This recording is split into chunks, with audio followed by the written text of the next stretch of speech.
Non, mais Honorable Albert Zongan, les législatives et les municipales approchent. Ouais. Les partis peinent déjà à investir des candidats. Quel rôle comptez-vous jouer, vous, candidats, faiseurs de roi, rassembleurs, 77 ans, bientôt 78? Qu'est-ce qui vous fait encore courir en politique aujourd'hui? Alors, salut les amis. Bien qu'on a posé la question à Papa Ben Zongan, nous devons personnaliser cette question et nous poser la question à savoir pourquoi est-ce que ça nous intéresse. Je vous garantis que je vais quand même donner sa réponse à la fin. Les élections qui arrivent là, qu'est-ce qui nous fait courir? Qu'est-ce qui nous pousse à s'intéresser? Parce que ce qu'on va constater avec ces élections-là, c'est que ceux qui seront élus, leurs vies vont changer, celui de leur famille, de leurs proches immédiats. Ça, c'est une certitude. De deux, ils ne vont pas véritablement changer la vie de leurs concitoyens tant que c'est le régime Paul Biya qui est toujours étudié. De trois, certains vont quitter le MSC parce qu'ils vont se dire déjà trop grands. De quatre, certains vont impacter la vie du parti, apporter les ressources aux prisonniers politiques, apporter les ressources au parti, que ce soit au niveau de la base ou bien au niveau national, capter les ressources pour leur communauté. Et la cinquième, pas la moindre, c'est que ça serait un aboutissement personnel pour ceux-là. Voilà 5 possibilités de chance, de changement qui est perceptible dès que cette élection-là a lieu. Maintenant, écoutons un peu ce qu'Albert Zongan a dit et on revient donc pour notre commentaire. C'est laisser quelque chose, c'est donner mon expérience. C'est partir en me disant, enfin, il y a une génération qui a compris que l'égoïsme personnel ne fait pas développer un pays. Il y a une génération qui enfin a compris qu'on peut se sacrifier. Si à mon âge, effectivement, nous nous battons encore, c'était pour tordre le cou à ceux qui disent que nous avons envoyé nos enfants en Europe et nous voulons que leurs enfants aillent mourir. Donc nous-mêmes, on va mourir dans la rue et on leur dit, venez avec nous, qu'on meurt pour que nos enfants vivent bien. Quand vous voyez les... Bon, vous avez donc suivi les raisons qui font courir le père à 78 ans, oui. Maintenant, si on me met dans une même circonscription, on met Pierre-Emmanuel Binam, on met le père Zongan, on demande maintenant l'investiture. Qui est-ce que vous pensez qui va passer? Maintenant, les tendances, les réponses sont différentes. Il y en a qui vont dire Cyril. Pourquoi? Il est jeune. Il est bilingue. Et c'est tout. Bon, pendant qu'on réfléchit, on prend le deuxième cas. Pierre-Emmanuel Binam. Il est jeune. Il est quoi? Il est riche. Je ne vous entends pas bien. Il est aussi sur le terrain. Ok. On prend le troisième. Ben Zongan. On va dire, première chose, j'entends d'autres hésiter entre eux. Il est vieux et il a l'expérience. Est-ce que le fait qu'il est vieux l'exclut? Je veux entendre la réponse. Est-ce que le fait que le Ben Zongan soit vieux l'exclut de la course? Vous voyez que la réponse là-bas est mitigée. Certains disent qu'il a déjà servi, qu'il devait se reposer. D'autres disent que si le but d'être élu, c'est pour impacter la vie des autres, eh bien, il faut de l'expérience. Donc le père Zongan doit avoir sa part de chance. Et d'autres disent que, à quand alors est-ce que les deux autres contestants, Cyril et Pierre-Emmanuel Binam, auront leur chance de prouver ce qu'ils peuvent faire? Il faudrait qu'on donne la chance à la jeunesse pour qu'elle puisse également avoir de l'expérience. D'autres disent que Pierre-Emmanuel Binam, lui au moins, il est un peu riche. Zongan, lui, il est super riche. Donnez la chance à Cyril pour qu'il puisse aussi développer, chercher aussi sa part de petites choses pour manger.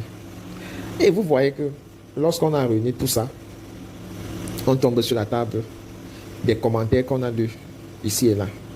Dans les commentaires, il y a 3 catégories de personnes. Il y en a qui sont très heureux que Papa Ben Zongan s'est prononcé. Et pour ces gens-là, ils vont naturellement voter pour Papa Nzonga. Parce que ces gens-là sont motivés par l'expérience, par la lecture claire de la situation que nous vivons, par un patriarche qui a vu de l'intérieur. Bref, ces gens-là sont aussi d'un certain âge. Parce que quand on arrive à partir de 45 ans en montant, on voit les choses un peu différemment. On n'est plus très impressionné par les promesses gratuites. On ne fait pas toujours confiance à la jeunesse parce que plus souvent, la jeunesse à qui on a fait confiance finit toujours par développer un appétit pour le bling-bling qui finit par tromper l'intention pour laquelle il a été voté. Donc, je comprends cet âge-là de ceux qui trouvent tout simplement que le personnage de Papa Nzonga, ses qualités, répondent au contexte dans lequel on vit. Toujours dans les commentaires, tu vas voir les personnes qui vont rester figées sur la réaction de Père Nzonga en 92. Et ils vont te dire, eh ben voilà Papa Nzonga, lui il a trahi Fondi en 94, en 92. Il a volé l'élection. Il a fait ceci, il a fait cela. Et donc, s'il a pu faire ça par le passé, il est la cause de notre souffrance aujourd'hui. Il ne mérite pas qu'on le fasse confiance. Parce que s'il a encore l'opportunité de le faire, eh bien, il va trahir. Bon, on leur dit que Père Nzonga vient de répondre que lui, en restant à l'écart et donnant les instructions, on lui demande que il a fait grandir ses enfants envoyés à l'étranger et il va envoyer les enfants des autres. Mais le voici en train de mouiller le maillot. Il ne veut pas être complice d'un système qui a appauvri, d'un système qui a perdu toutes les sensibilités humaines, qui est un lourd pour ses citoyens. Il ne veut pas être complice par son silence ou bien par un exil. Il va être là sur place à lutter à côté de ce peuple-là. Entre sa réponse et ceux qui sont restés figés sur son comportement dans les années de braise, il y aura aussi certainement certains gens qui vont changer d'opinion et se dire non, la position qu'il a actuelle permet de pardonner tout ce qu'il a eu de mal à faire par le passé, parce que c'est un homme qui a changé. C'est un homme né de nouveau qui parle. Et donc, il mérite qu'on lui fait confiance. Là, ça augmente encore la popularité de Père Nzonga. Contre ceux qui n'ont encore rien prouvé et qui restent dans un monde idéaliste où ils souhaitent que les hommes deviennent les anges et qui ne traînent aucun casserole, et que c'est avec cet état d'esprit-là qui seront les mieux à diriger. Le plus souvent, le profil que les commentateurs espèrent est très loin de la réalité humaine.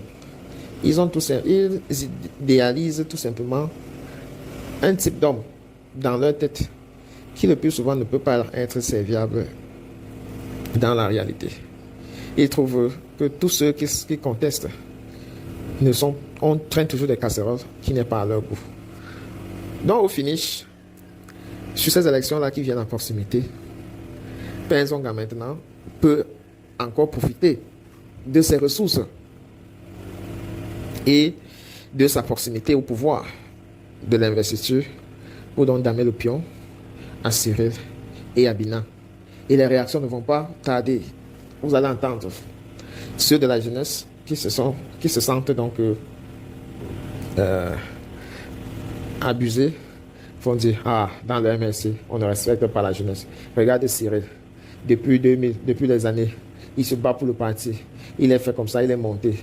Mais à la dernière minute, c'est Père Nzonga qu'on a choisi. D'autres vont dire, regardez Binam, on lui a même nommé LGA, seulement pour le flatter. On a choisi un Bamileke contre lui parce qu'il est Bassa. Et voilà, d'autres vont dire, c'est vous non, on a choisi Père Nzonga parce qu'il est l'ami du professeur Maurice Kamto. Il est conseiller spécial. D'ailleurs, il était mal à son mariage traditionnel. Est-ce que c'est n'importe qui que tu que tu invites à ton mariage traditionnel. Et voilà comment les polémiques vont continuer à grandir. Maintenant, entre Cyril, Emmanuel Binam et Zonga, il peut soit avoir un très grand inimitié, c'est-à-dire des personnes qui étaient des très meilleurs amis, ils peuvent subitement devenir des ennemis parce qu'une seule personne a été choisie contre l'autre.